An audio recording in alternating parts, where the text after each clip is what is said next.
Welcome to the Empowered Wife podcast, where it's all about fixing your marriage without your man's conscious effort so you feel desired, taken care of, and special, even if your relationship feels completely hopeless. I'm Laura Doyle, and today I'm talking about 3 solutions when your husband is miserable. My guest, Jenna, felt a recurring lack of attraction to her partner as she saw him as weak and incompetent in many areas. She felt they had a fundamental issue with communication because each time she attempted to express the hurt he was causing her, he would put up a wall, and she felt so unheard and misunderstood. Then on New Year's Day, he told her she was controlling. That sparked her to take action, where she ended up relaxing more, and to her amazement, her man stepped up to help more. 10 months later, he proposed, and now they are planning 2 weddings. What did she do to turn things around? Well, she's going to explain so you can do it too. The Worst Advice of the Week award goes to a piece from a major online publication about habits that are sabotaging your relationship. Wait till you hear the dopey advice a couples therapist seems to think would help with communicating your needs. Guys, I can't even keep my eyes from rolling out of my head on this one. All that is coming up, but first, I'm going to share 3 solutions when your husband is miserable. When he's miserable and grumping around the house or hiding in his man cave, naturally, you want to help pull him out of it somehow. But what if he's really committed to his suffering and your words and efforts don't seem to do any good? What if you get exhausted trying to get him to cheer up? It's lonely and it's irritating to be married to Mr. Misery, especially if it's been a while and it doesn't look like he's going to be feeling sunny anytime soon. Well, here are 3 ways to improve your situation without having to do any more tiring work to pull him out of the doldrums. Number 1, forget about it. Forget about him. Get happy yourself. I know it sounds counterintuitive and almost callous, right? But one approach to experiment with when your husband is down in the dumps is do nothing. Just forget about it. It may seem like he needs your help, but being too helpful can actually make his misery worse. Why? Because helpful in wife language is critical in husband language. You trying to help him get into a better mood comes across as saying, I don't think you're doing a very good job with managing your own moods. Due to your incompetence with it, I'm going to have to do it for you. That may sound like a pretty harsh interpretation when what you really mean is that you just want to see him happy again. If your intentions are pure, why would he misinterpret them like that? You're not trying to criticize him. You just want a happy family for a change. And that's an important desire to honor. That's why you're listening to this podcast, right? So you can have your dream of a happy family. And I'm all about it. Let's get you that. But instead of exhausting yourself trying to get him to perk up, a much more effective way to change the gloomy culture of your home, in my experience, is to get happy yourself. After all, one of your husband's chief priorities in life is to make his wife happy. If you're unhappy because he's unhappy and he's unhappy because you're unhappy, then everybody is stuck. One way to flip the switch is just get happy yourself. How can you do that?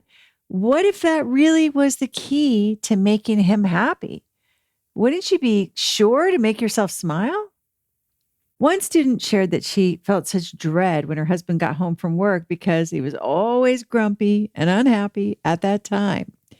She had done everything she could think of to help him snap out of it, but it wasn't working, and she felt so stuck and heavy.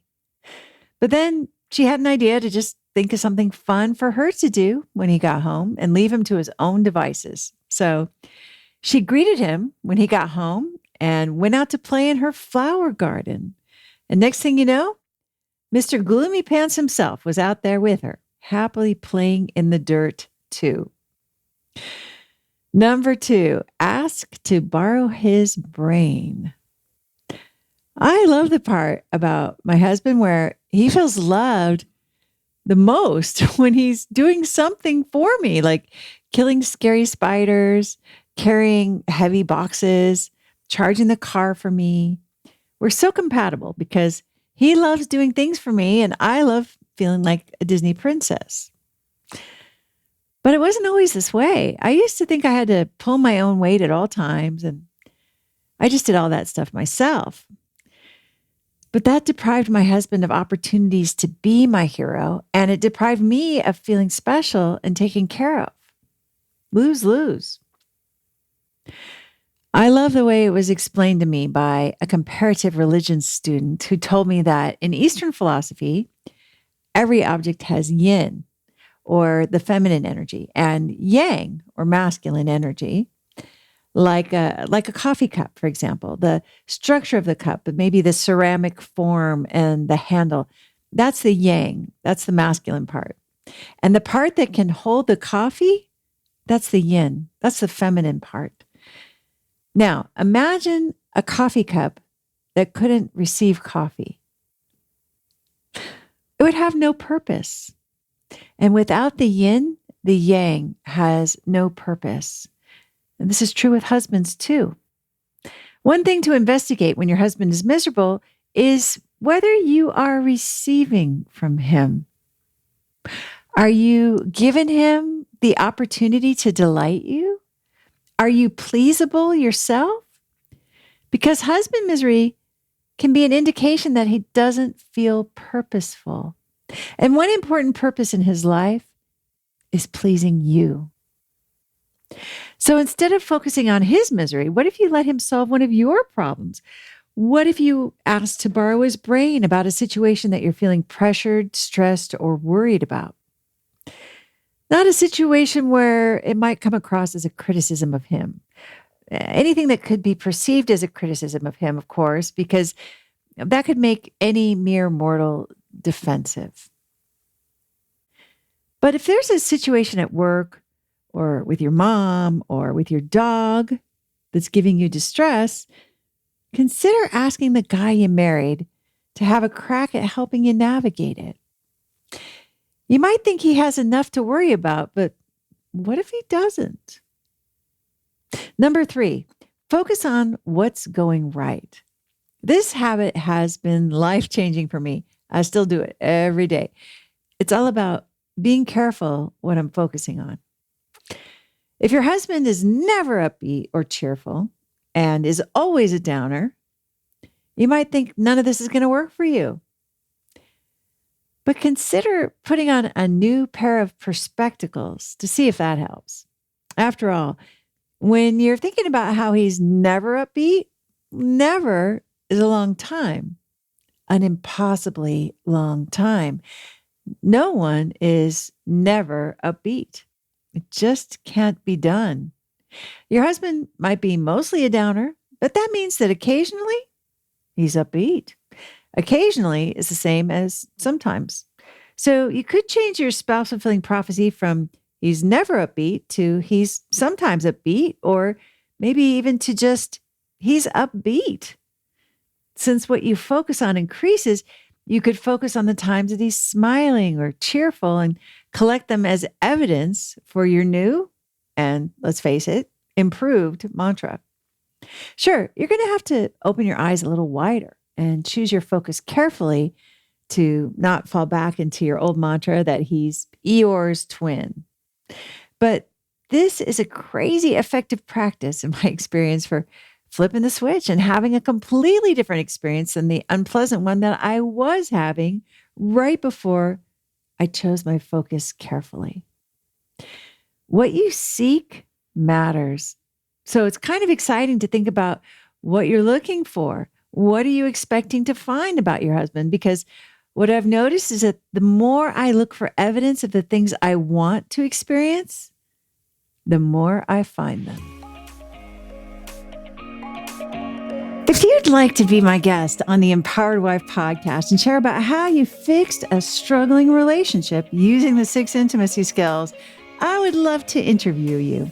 Just go to lauradoyle.org/podcast-guest.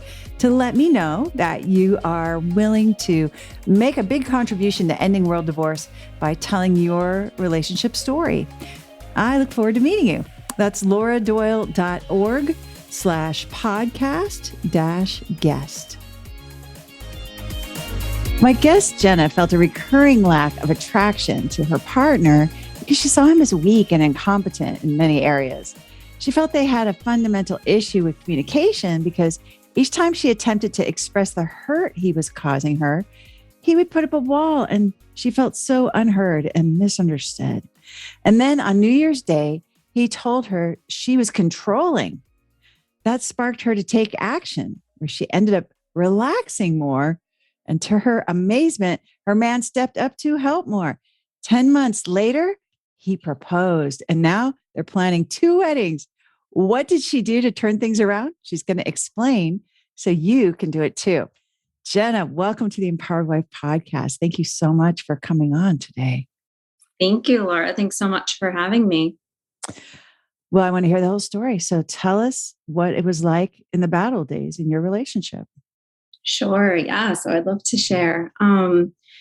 So I think that right before getting to the battle days, I think it's important to point out that the good old days. So I met my partner, that's now my fiance, right at the start of the pandemic here in New York City. And so, crazy situation where I was volunteering, taking care of children and not wanting to expose anybody. And so we were talking on the app. We met on match.com.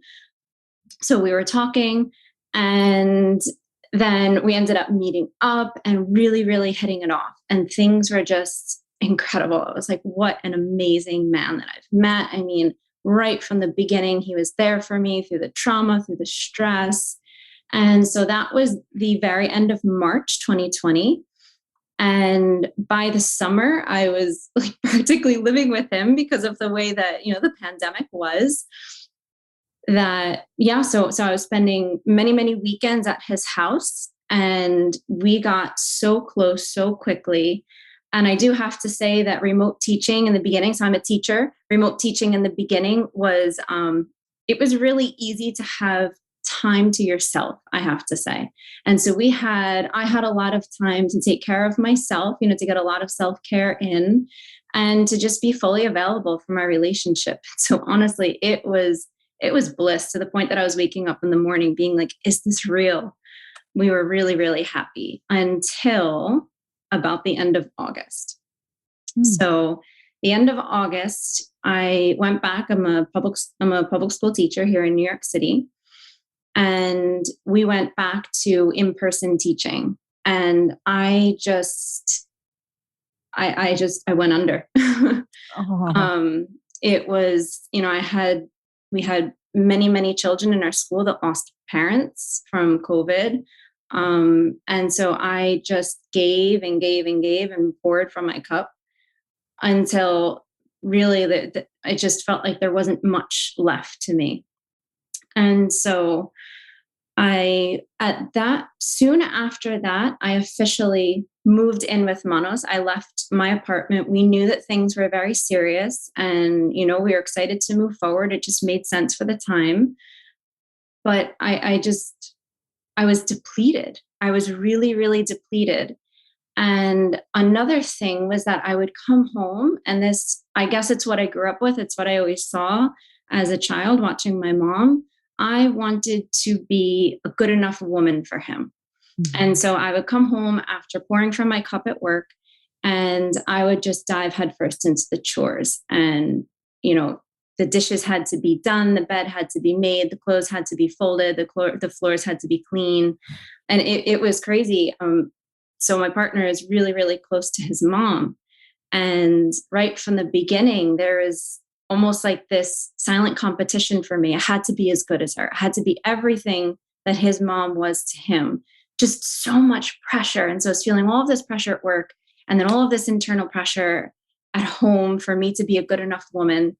And I say internal pressure because it really was coming from me.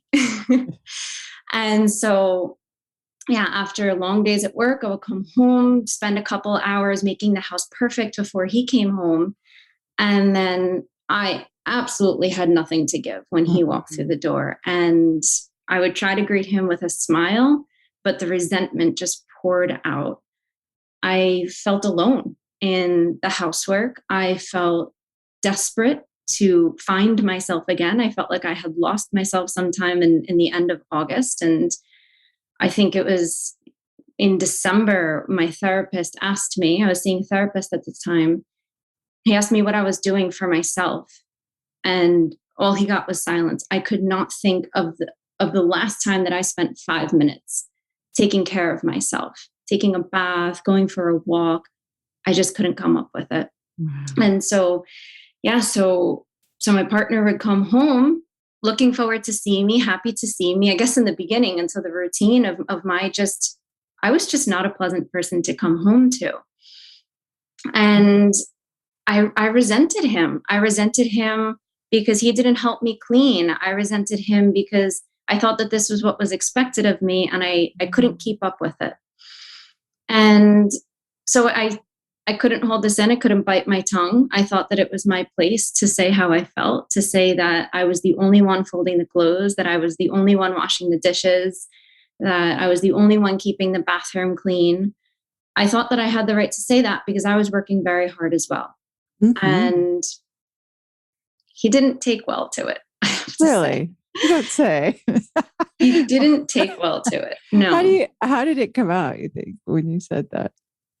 Well, here's the thing. I would try to hold it in for a couple days. Right. So I would try to hold it in, and I would try. Yeah, I would say to myself, my mom always did this. His mom always did, and I would rationalize. I would say, well, I'm just being the ideal woman. This is what a woman does. This is what he wants. And then after, 3-4 days of running myself ragged, it would build up, and I would just explode. I would say, why is this stove so greasy? I left it clean. When I went to work, it was clean, or if this was on the weekend, usually I would get home before him. But I would say to him, I left it like this, and you don't respect my cleaning. You don't respect the work that I do around this house. And I really felt like that. I really felt disrespected. I feel like I would just work my fingers to the bone, and then he would come home and throw his clothes, just throw them over the chair after I had folded all of them. They were just these little things, but I honestly just felt so disrespected and underappreciated. And I just didn't feel seen, I think. Yeah. It does sound, it's very discouraging. It is super discouraging when you have cleaned everything and someone comes in and just, I just like muddy boots across the clean floor or something. You're like, but it sounds like because it was more than your nervous system could handle to do all this cleaning anyway, it didn't take much. Did he ever complain that when you didn't clean or no. Okay, never. Oh, okay. No, right. No. So what he did complain about was, he would say that he was repulsed by my aggressive speech. Ooh. And I was like, what?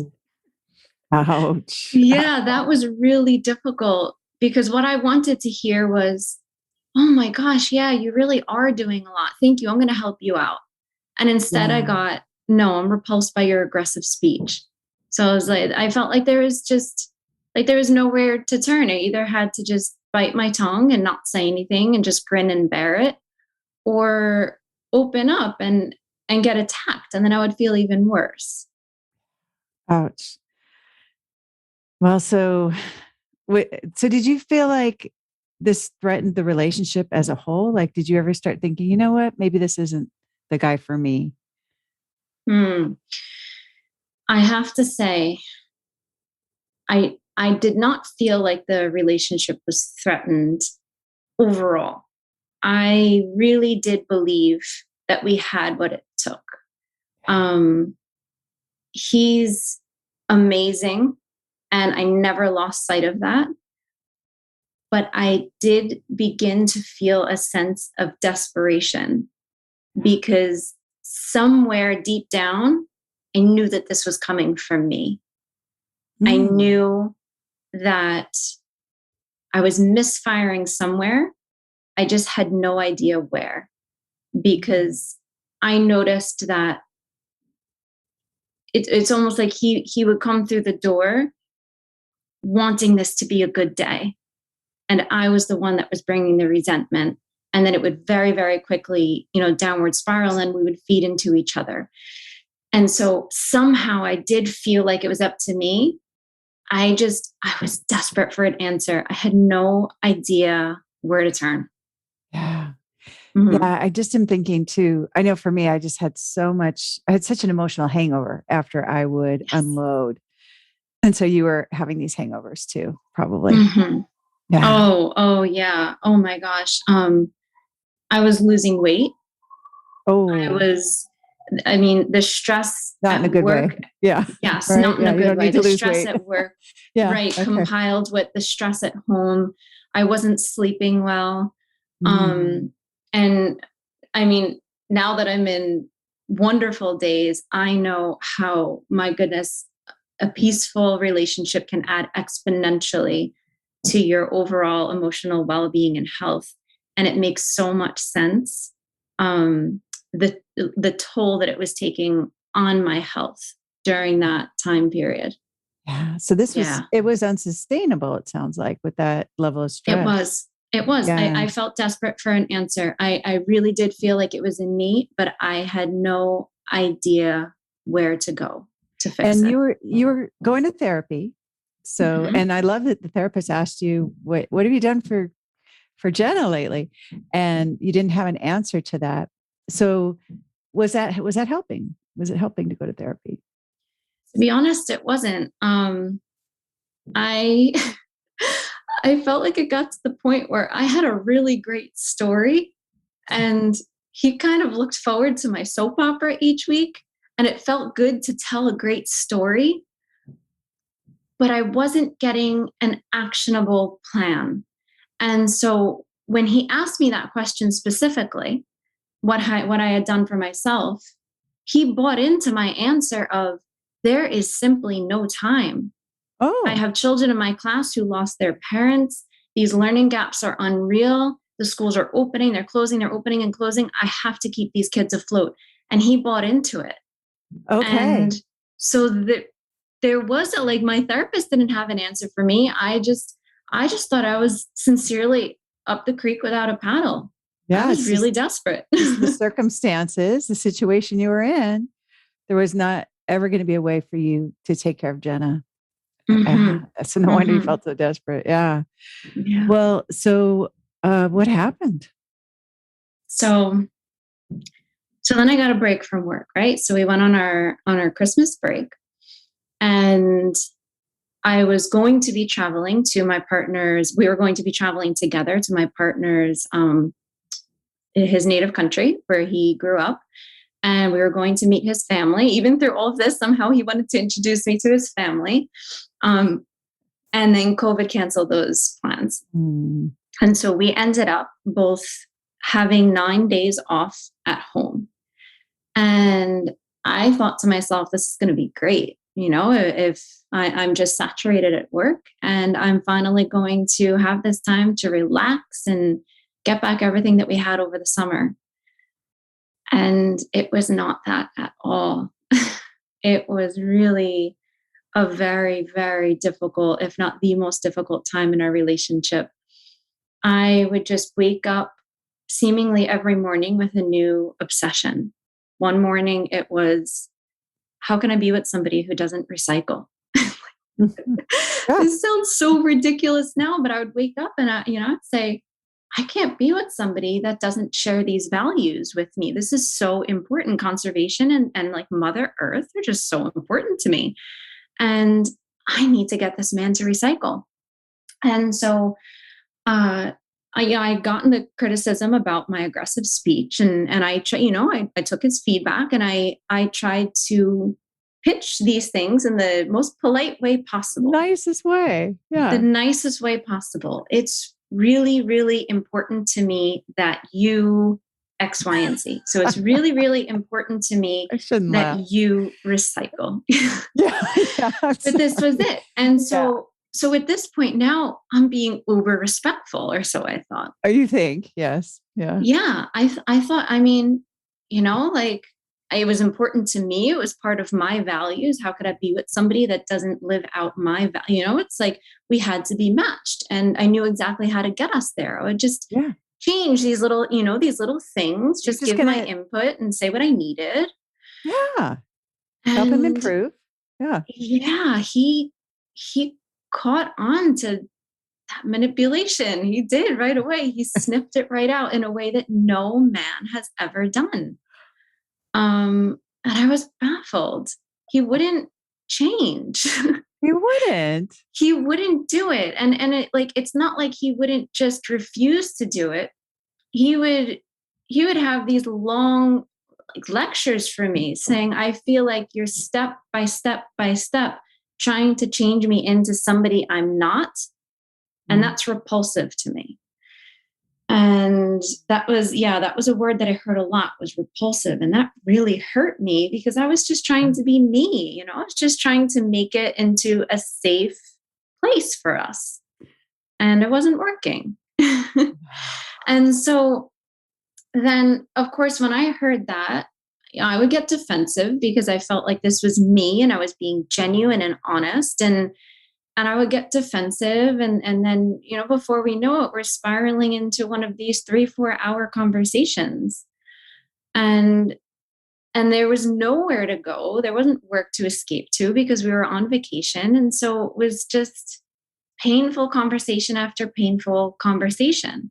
And not, not about, like lack of trust, not about infidelity. It's like things about recycling. And so still inside of me, I said, if what we're arguing for 3 hours about is recycling, there's got to be another way, because this is an amazing man. I'm a good woman. But it just wasn't working. So it got worse and it got worse and it got worse during that break. And then, as you said in the introduction, it was on New Year's Day that he came over and sat next to me on the love seat. Ironically, the same love seat that he would then propose to me 10 months later on. So he sat next to me on the love seat, and he said to me that he thought that it was a huge red flag that we couldn't spend 9 days off together. He said, if we can't spend 9 days off with no stress from work on either side, I have huge concerns for our compatibility. And that's when he said to me, like in a very blunt way, you are controlling and you're manipulative, and I find it repulsive. I remember every time he said that word repulsive to me, it was like a punch in the gut. But he put it out in a very calm way. And, of course, it shocked me. Again, I did not fear that the relationship was going to end. But for a few moments, like my desperation was just almost more than I could stand. I felt like I was going to explode. And I asked for space because I didn't know what else to do. I said, I don't know what to say. And so I asked for some space. We live in a 1-bedroom apartment. So I suppose he came into the bedroom because where else can you go? I got my space. And I remember standing up, and 6 feet from that couch on the TV stand was your book, The Surrendered Wife. And The Surrendered Wife was recommended to me by another course leader in a different self-help course that I was taking in August. And I got the book because I was already identified in August, even in my happiest moments, as a controlling and nagging partner. So I already knew this about myself. But yeah, until that point, I guess it just wasn't the time to read it yet. Right. And so when I stood up from the couch after getting what I know now was amazing feedback from my partner, I grabbed the book and I sat down and I started reading it. And like, I couldn't turn those pages fast enough. I was just like, holy cow, somebody sees me. Somebody gets this. And I read and I read and I read and I read, and I was just brimming with hope. I felt like I had finally found the key. And so this was January 1st. And right New year, away, new you. This is yeah, new year, new, yeah, exactly. I don't even know if I put it together at the time. So right away, I I believe that my first attempt was to stop telling him how to do things and to stop correcting him, because he couldn't put the blender together correctly. He couldn't take the blender apart correctly. He couldn't put the garbage into the garbage bin correctly. And luckily I have a man that doesn't just stand there and let these things happen. He would take it about 3 times, and then he would say, "I don't like that you're treating me like a child." Wow. But I thought that I was just teaching him at first, right? And so Yeah. after I read your book, I was like, that's what he means. Oh, okay. I think I needed to hear it from a woman, right? Maybe. And Yeah. so, yeah, so I started putting the duct tape on. And there were times where I really did have serious concerns that I was going to implode. Yeah. Like, Yeah. it was Okay. so hard not to teach him. It was just so difficult to see him do it what I thought was the wrong way at the time. But I said, Lord Doyle is really onto something, and I'm going to do this. And yeah, something just started shifting inside of myself. I remember waking up one morning and saying to myself, I feel good about myself. I feel good Mm. about who I am. And I know now that it was because I was being dignified, and I had sort of lost my dignity in the relationship. And so when my dignity came back, my attraction to him came back. Oh. Um, there was a lot that came back because, yeah, it was just like, it was phenomenal. And so, yeah, so from there right away, I'm an all in kind of person, quite disciplined person. And so I was like, okay, all 6 skills now. Just And a minute. yeah, All at so once. Good. yeah, Laura, I really thought that I was the exception to your whole, you have like an appendix, I think, on the book that's like, this is the way it's going to look. It's going to be great. And then it's going to get tough. And then it's going to be good. And then it's going to get tough. And, you'll probably need a support group. And I was like, yeah, everybody else, but I'm really good at this. Yeah. Yeah. Yeah. And Yeah. so I thought that I just had it, I thought that that was it. The duct tape was permanent. Um, yeah, and so things were amazing for 2 weeks. Our emotional intimacy was amazing. Our physical intimacy was amazing. I had my duct tape on. Um, but thinking back, what I didn't have yet was the routine of self-care. And Mm. so I was kind of running on adrenaline and hope and excitement, but still not really taking care of myself the way that I should. And so then after 2 weeks, he and I were in the car. We had been shopping all day. Another one of my famous teachings was around the finances. I I was really, really financially responsible and super savvy, and I had a lot to teach. I'm a teacher by my profession That's as a right. teacher, My so I profession. just Yeah. yeah, Yeah. yeah. That's your Had training. You have a lot of training along those lines. So yeah. right, Yeah. right. Yeah, I had a lot of savings. I was just really confident in the way that I managed the finances. And I noticed from the beginning that he wasn't as confident. And so I just assumed that it was my role to teach him, to guide him. And I do remember reading in your book about relinquishing control of the finances. And I remember zooming past that chapter, first of all, because I wasn't married. And so I felt like I wasn't really on the hook. That's right. And yeah, second of all, because you also gave me permission to be the expert in my own life. And so I was like, Yes. oh, I'm the expert in my own life. I don't need to do That's this. This doesn't have to be a reality. It's no woman in my family has relinquished control of the finances, and we women are just really good at it. And so I yeah. just, Yeah. yeah. Yeah. Yeah. So, So that day that we were in the car coming home after all of the, shopping, and I really just wanted to be home. But there were a few more things on the to-do list. And I said, okay, let's push, let's do it. Let's do it. Let's do it. And so then I checked in with my body, and I realized that I had been starving for 3 hours. Mhm. And so I told my partner, and he said, okay, let's swing by and get a pizza. And then, we'll go home. He wanted to watch the UFC that night. I said, we'll go home and then we'll heat it up later. And I couldn't keep my duct tape on because here we were going to, sounds so ridiculous now, but in my mind, we're going to spend that much money on a food that we're not even going to eat immediately. So we are going to buy restaurant food to then go home and heat up and eat for the first time as a leftover. How it made no sense to me. Ridiculous. Yes. Ridiculous. How could you?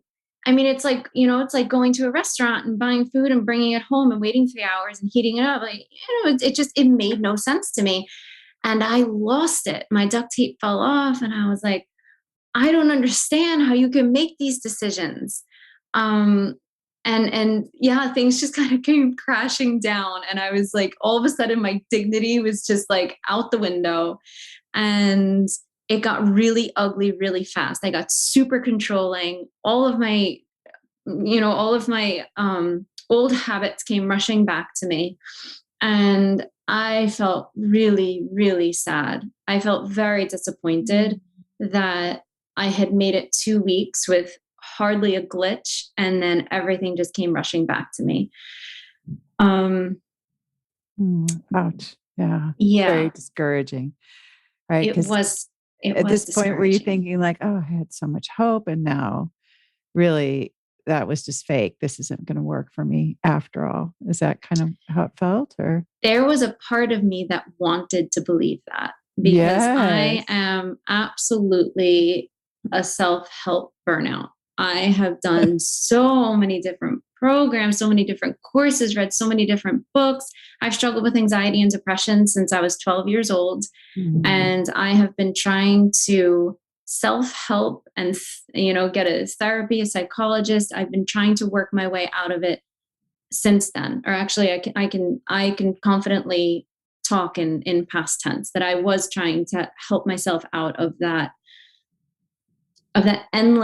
an endless cycle for, I guess at that point, 19 years.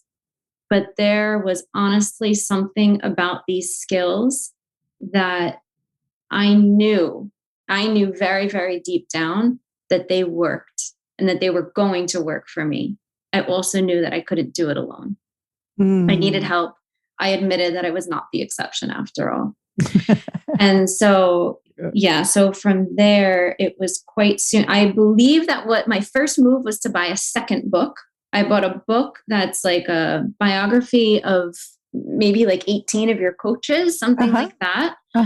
So I read all of their biographies, and then I was still hungry for more. I realized that I needed something personal. And so I Googled you, and I guess that I watched some sort of masterclass, and then I signed up for Ridiculously Happy Wives. So by the beginning of February, I was on Ridiculously Happy Wives. And that's when the real growth started happening. And so, ever since I've begun, I will say it's maybe 3 steps forward, 1 step back, because I'm a mere mortal woman. And, there are still times where I put other things ahead of my self-care, or, life just happens.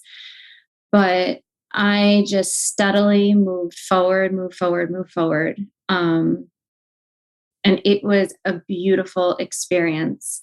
So much so that by April, so a question that I had always had for myself, as I said, I'm a teacher, it's my profession. What I've always really wanted to be was a mom, a full-time mom. It's just a lifelong dream of mine. And so really wanted to be home with children. But I've always had this feeling that I don't think that I'm the type that could give up everything, that could give up all contributions to society. Not that raising children isn't a contribution to society, but I thought that I would want, something for myself, some sort of structure for myself, some sort of outlet. And as I, sat in and sometimes received a coaching from these beautiful coaches on the Ridiculously Happy Wives group, I thought to myself, could there be something in this for me? Could I be a coach? And the more I sat with it, the more I realized, holy cow, I think that this might be the answer for me. I think that this is where I want my life to go. This is the direction that I want my life to go. This is my calling. And so I scheduled a discovery call. I told my partner right away, and he was very positive about it. I said, I don't know the cost. And he said to me right away, I'll fund it. He said that you're happy and you're peaceful, and I love seeing you like this, and I will pay for it. And I was like, oh gosh, I'm thinking in the back of my head, like, I don't think that he really, I don't know if he would really do that. So anyway, I had my discovery call with Coach Kathy, and she was amazing. And I just knew. I heard the price, and I said, even if he doesn't pay for it, I will. I said, this is it. I was convinced. There was just no question in my mind about it. And so he came home from work. I told him the price, which, it's a formal course. And so it has a formal price. It has an investment. There's a big investment. Yeah, there's an absolute investment. Mm-hmm. I told him, and I'm telling you, he didn't flinch. He didn't even blink. He said, again, I'll fund it. How quick can you start? Was that the, yeah. It was, so this was a huge acknowledgement from him of how transformed you were, it sounds like. Is it, did you feel that way? I hear it. Yes. I sort of looked at it in two different ways. Number one, it was acknowledgement of how transformed I was. And number two, it was like the most incredible piece of evidence that my happiness is like his number one priority. Because, and now, nowadays, I see all the time that he will pinch pennies. I come home and I say, babe, I really want to start this face yoga course. And he's like, yeah, start it. I'm like, no, but I didn't tell you the cost. He says, will it make you happy? Literally his words, will it make you happy? I say, yeah, it will make me happy. He says, the cost doesn't matter. It's like anything to make me happy. Oh my gosh. Yeah, I really do. Wow. Okay, wait. So I feel like I want to go back a little bit. So, you were using duct tape, it fell off, then you got some support, and that's when you saw a real change. I want to hear a little more about that. Like so now you were implementing some other skills besides duct tape. You were doing some self-care. Mm-hmm. And what else? I want to hear about that part a little more too. Like, what did you do specifically that was different than what you had been doing? How was it different? Yeah. So I had to do something really, really radical.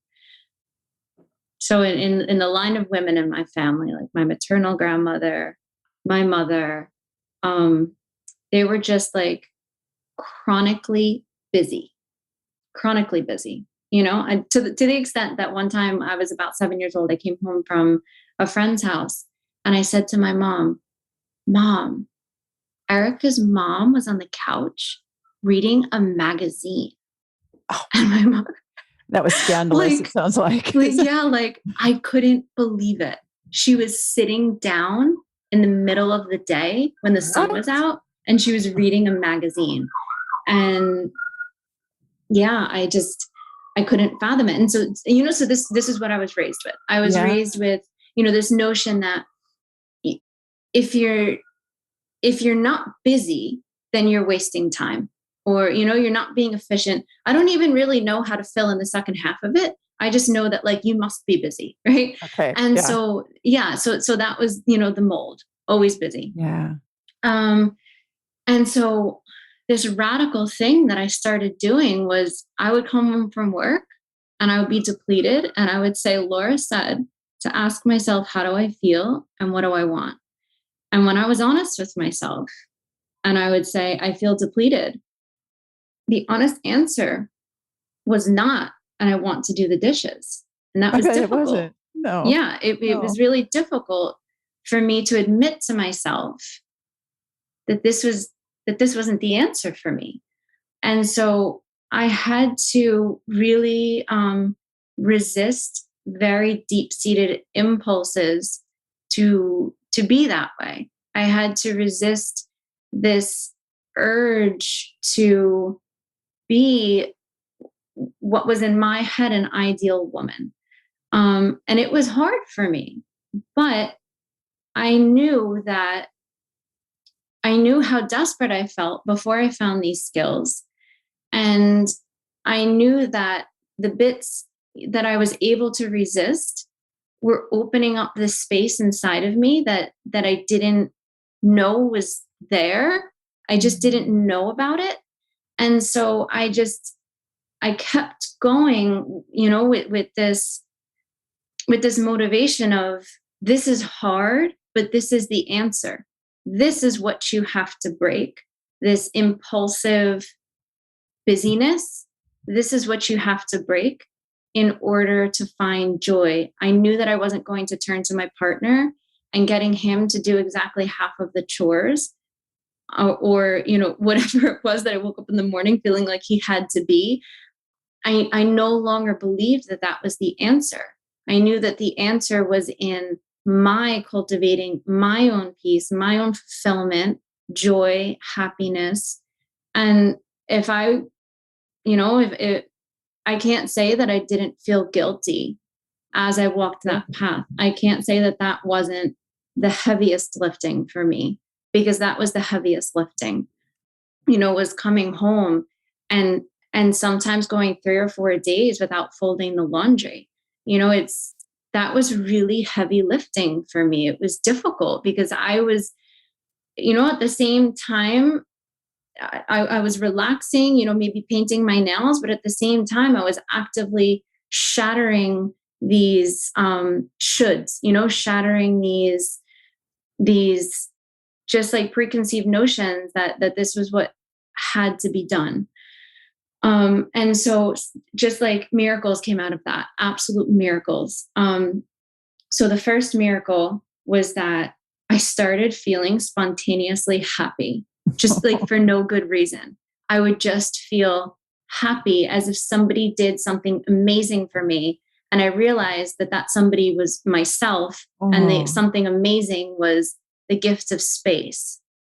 And so, yeah, like spontaneously happy. And then another miracle was that the more I let myself off the hook, the more I let my partner off the hook. And so it was like, since it no longer was like life or death that the stove wasn't greasy, if he left it greasy, I no longer felt this weight of responsibility to keep him in line on my shoulders. Yeah, and so I just realized that I guess it was the realization that this stuff wasn't really that important. And I got to just roll around in that, in the fact that it wasn't important. And what was important was that my smile was genuine when he came through the door, and we had a really lovely evening. That's what became important. And so, like I said, it was 3 steps forward, 1 step back, sometimes 2 steps back, depending on what I was going through. But I just radically began letting myself off the hook. And that absolutely transformed my relationship with myself, first and foremost. And, subsequently with my partner. It was, so simple and so profound at the same time. Did you sit on the couch in the middle of the day? Yeah, sometimes I would. I love it. Yeah. Sometimes I even tell my mom. Really? I so, do. so I mean, Yeah. I'm fascinated by this because it does sound like you had some judgment for yourself that you would do such a thing, right? That there would Hmm. be all this space for Jenna, and yet it made you feel exuberant. It sounds like it felt like a miracle. You felt so happy. You had that genuine smile. How did he react when you were so happy? Oh my gosh, the same way he reacts every time he sees me happy. He could have the worst day at work, and if he comes home and I'm lighthearted and joyful, we're like teenagers immediately. We're just like teenagers in love. He he just thrives off of my happiness when I'm truly, so what we call it on this campus is the goddess of fun and light. So when I'm truly the goddess and fun of light and it's coming from within, yeah, like I said, he could be having the most stressful day and he is just so excited to see me. It's amazing. So, and that feels so good too, right? You see, it sounds like you feel desired and loved, special. Oh Is my that gosh,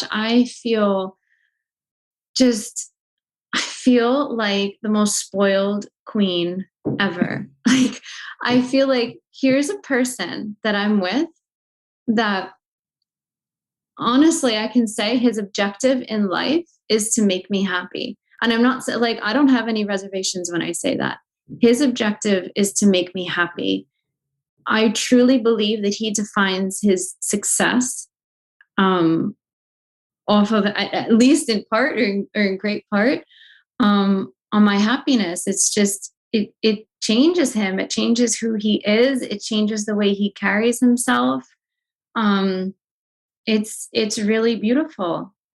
It's it really is. amazing. It is really Mhm. beautiful. Wow. So I love this. So you're doing this self-care and you're feeling happy and you're smiling. What else? What else did you start to do differently than what you'd been doing? Yeah, so something really, really big. As I told you, I had been suffering with anxiety and depression since I was 12. And yeah, really, really tough. I had an eating disorder that I kept a secret all throughout my teenage years. So it was, very, very secretive. After that, it was compulsive exercising, just a lot of failed coping mechanisms, a lot of failed attempts to quell this anxiety and to process it and deal with it. And so, yeah, as I said, I had a psychologist. And I think that it had been about a year and a half that I was seeing him. Liked him very much as a person. He made me feel good and he made me feel loved and cared about as a person. But when I started Ridiculously Happy Wives, so I guess that was the beginning of February, by my mother's birthday, which was the end of February, it came from within to say, I don't desire to talk to him anymore. And the reason was that I was just growing in leaps and bounds in Ridiculously Happy Wives. And I was given the key to myself. I no longer needed somebody to put the key in me and turn it. I was given the key to my own empowerment.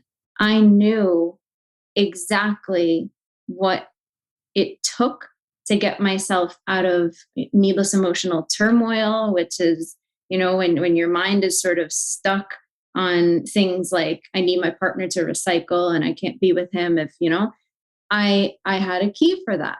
I had a key for when I came home and I was feeling depleted. I had a key for like for just everything. I had these very, very specific skills. And if I implemented them in the way that I was taught, it was like 100% success rate. And so I was so empowered. Oh my gosh. And so, I wrote him a long email thanking him for everything because he was wonderful to me and saying, and I've got this. I've got it. I haven't looked back since. I haven't felt like I need anything but these 6 intimacy skills and this beautiful community. This is my key. And I have the choice to get out of bed every day and to work them. And I do. You do. And it sounds like it's pretty fun to work them. We call it working them, but it's almost like playing them in a way, like practicing, but playing. Is that fair to say? Yeah. Yeah. I can definitely say that it's like playing, because so that reminds me, so my partner and I were having a Catholic ceremony here which is another desire that he fulfilled. So he grew up at, a different Christian religion, or I guess denomination.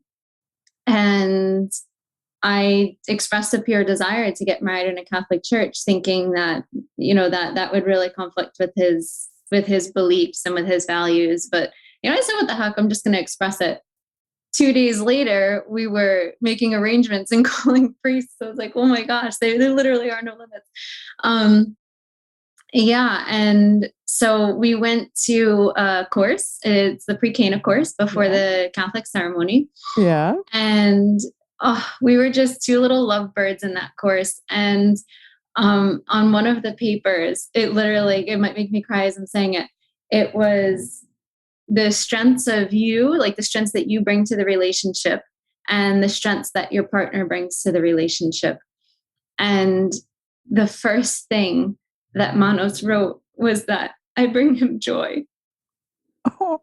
And it just makes me so emotional because like I said, I've struggled with depression and anxiety my whole life. And I've always thought that I have a whole lot to bring to a relationship, that I bring honesty and I bring loyalty and faithfulness. And, just, I do think that I'm a wonderful person, but to see that his number one was that I bring him joy and that I make him joyful was like, oh my gosh, it's everything. That's it. It's everything.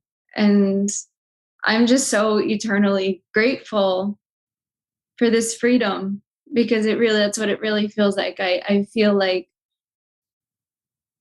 the world was difficult for me to live in before I found these skills. And now, it's transformed to some sort of playground.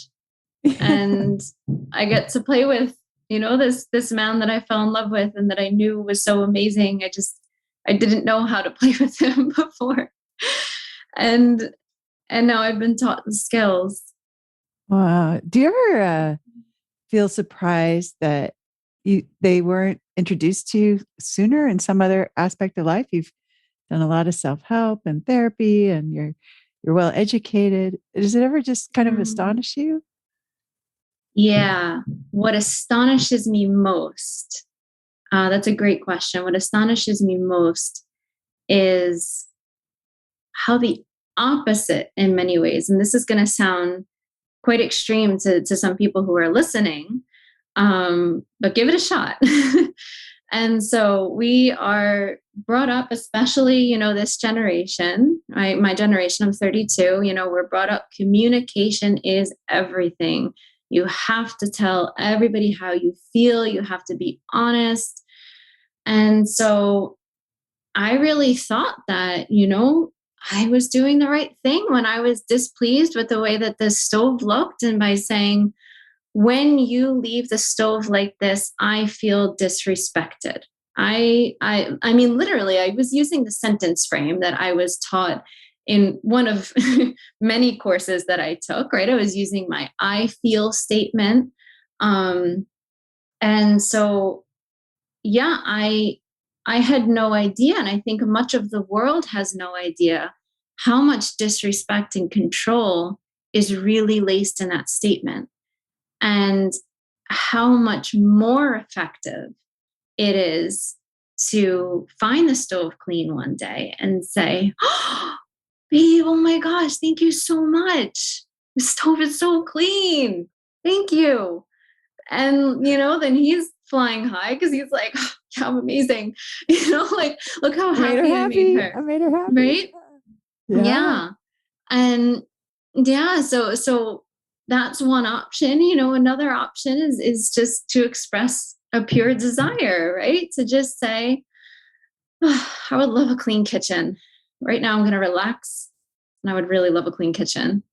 And sometimes it gets really clean. Sometimes it doesn't, but what I really want is to relax, right? Yeah. Um there are ways to express what we want, and I think one of the most important things that my mom half taught me growing up, she said to me, you will be amazed by what a man will do to make you happy. You will be Oh. amazed. So that half was taught to me. I wasn't exactly taught how safe it is to be happy, because I thought that if things weren't going exactly the way that I wanted them to be going, then by being happy, I'm sending the message that I'm okay with status quo. I almost thought that my disapproval or my unhappiness was the key to getting what I want, was the key to happiness, right? That's Like, in order right. to get Yes. happiness, I need to express my unhappiness. But many of us women can work that way, right? Like, we may end up resentful, right? But if I, if I express displeasure and happiness to my mom, she as another woman, she's going to read into that and probably change her behaviors. Is there a better way to communicate it? Yes, but it is pretty effective with women, I have to say. With men, I found that it doesn't work that way. When I'm, expressing displeasure, I see my partner, I see his shoulders go down. I see that he no longer feels successful. It's just, they just don't work that way. They feed off of our happiness. That's what we want. And so once I overcame my fear to be happy, I realized that I am a queen. Like, I realized that, like, that he's just waiting for ways and for reasons to make me happy. And my goodness, was I wasting energy and time and like opportunities to laugh and be joyful. I was wasting them trying to manipulate him into something that, like, there could be a lot more fun ways to get what to get what you want. I guess that I could say it like that because I get what I want all the time. I really do. I really do. And you don't need the manipulation or the I statements, the awful I statements. You're sharing that he just wants to do those things that'll make you happy anyway. He's looking for it anyway. And I have to say that when he says no, or, when I can't, quote unquote, get what I want, he has an extremely good reason. He is not looking for reasons not to give me what I want. It's the opposite. He's looking for every way to give me what I want, every single way. And when he can't, like 99 times out of 100, it's because he's tried everything and his back is against the wall and he just can't do it. In which case I say, baby, thank you so much for trying. Like, yeah, he's just really trying. Yeah, I love that. So, and what is your relationship like now? So I think that the biggest leap, and I don't know if you know this yet, Laura, the biggest leap towards intimacy and just like togetherness and connection came on, or okay, I don't remember exactly when it was, but he and I were out to eat. And I, from the very beginning, because I was so good with my finances, I, declared that everything should be 50-50. And so here we are with this amazing close relationship. We're engaged and we're out to a romantic dinner and I'm feeling treated. And then he says, okay, we split it. And it was just like a bubble popped, it was just, I didn't like it. And it made me sad. And he noticed right away. And he said to me, what just happened? And I said, I don't remember exactly how I said it, but I expressed, I don't want us to be separate anymore. I want us to be the same. And perhaps it was the next day. And I don't think that I followed any script perfectly, but I said to him, along the lines of, I think that you're amazing with money. And I really do. I said, I think that you're an amazing provider. And I would love for you to be the money man if you're willing. And I said to him, literally, can I give all my money to you? And, Wow. and he said, yes. He thought about it. He said, yes, I would like to be your money man. And I literally just took a leap of faith because I know what it's like to feel so connected and to feel that there's just so much intimacy. And I did not like the way that I felt at the table when he said split 50-50. I also know that within my personality, give me an inch, I'll take a mile. And so if I hang on to some of the finances, but not all, I'm going to have my eyes all over everything. I'm going to have my hands all over everything. And so I knew within myself that it was worth that leap. I said, if we end up rich, so be it. If we end up, with trying to make ends meet, so be it, because I would rather this intimacy. But really, really, I know that it's ironic because, he's a chemical biologist. And so it's ironic that I thought that he wasn't really smart enough, or like savvy enough to deal with the finances. But no, so Laura, from that moment on, when I said, can I give you all my money? He has become obsessed with investment videos, teaching me about dividends. And, I listen because I'm being polite and I'm being respectful, but, I'll just say to him all the time, so glad you're taking care of that. Thank you so much. And yeah, so coming from, the girl that zoomed past that chapter and that said that I'm the expert in my own life and that doesn't work for, for my family line and I can't let go of that. So much intimacy has come out of this. It's really it's really, really difficult to explain, but he manages everything. When we go out on dates, he pays for it. He's on top of the credit cards. He signed up for something so that we get free airlines. He's invested in these stocks, those stocks, he tells me about it, but he knows that every decision having to do with money is his. And, sometimes I'll ask him, in a playful way, do you like being the money man? Do you like doing that? And he'll say, yeah, I do. I really like it. Never in a way of he never says that he does a better job than I ever did. He's just, there's so much pride that comes out when he talks about, or when he's telling me about all of this stuff. There's just the pride is just streaming out of him. It's really, really beautiful. So beautiful. Amazing. Mm-hmm. Well, Jenna, somebody's listening right now and she's feeling like you were, where she just feels disrespected. She has to do everything. He's not helping. And maybe also the other parts, right? She's getting the emotional hangovers and feeling like she's having to say these things and it's turning ugly and she just is desperate. And she wants to feel like the queen and she wants to feel light and happy and have her smile be genuine and have her husband say that Jenna brings me joy. What should she do? Where should she start? First of all, I see you and I understand you. That's what I would say. Number one, your pain is real. Yeah. And it's valid because you are doing the absolute best that you can with what you have. And so that has to be number one. There is nothing wrong with you.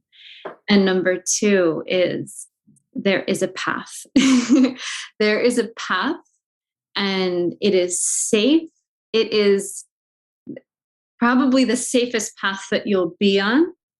And there are skills and there are steps, and there is a key for every doubt. There is a key for every hiccup and every concern. There is a key and there is a skill for it, and there is a community waiting for you. Yeah. And so I really would just want to acknowledge that that pain is very real. And also that there are some extremely concrete skills and answers and remedies for that pain. I mean, do I want to, like solutions. There is a solution, and there is a totally different way of being that is just going to breathe life into your lungs and space into your life. It's amazing. Beautiful. And what would you say to Jenna if you could go back and tell her what you know now? I would say just hold on. You've got this. Honestly, I wouldn't change a thing. I wouldn't change a thing. I would just probably say, prepare yourself. You're going to love this, because it's been so much fun and so transformational on every level, in every relationship in my life, especially with myself. I would just say, like, you're never going to believe it. I definitely don't regret, as a single moment of my life. I don't have regrets. Everything happens for a reason, and this is a beautiful, beautiful journey. And I would just like really get myself hyped, because this is, it's everything and more, so much more than I ever expected. Wow. I love that, because I think sometimes there's a sense people will say, oh, I wish I'd known about the skills sooner. And you did get them pretty early in your relationship, which is great. But I also it reminds me of like Maya Angelou saying, I wouldn't take nothing for my journey now, right? That this is, you embrace the whole thing. You celebrate the whole process of becoming the Jenna that you are now. Yeah.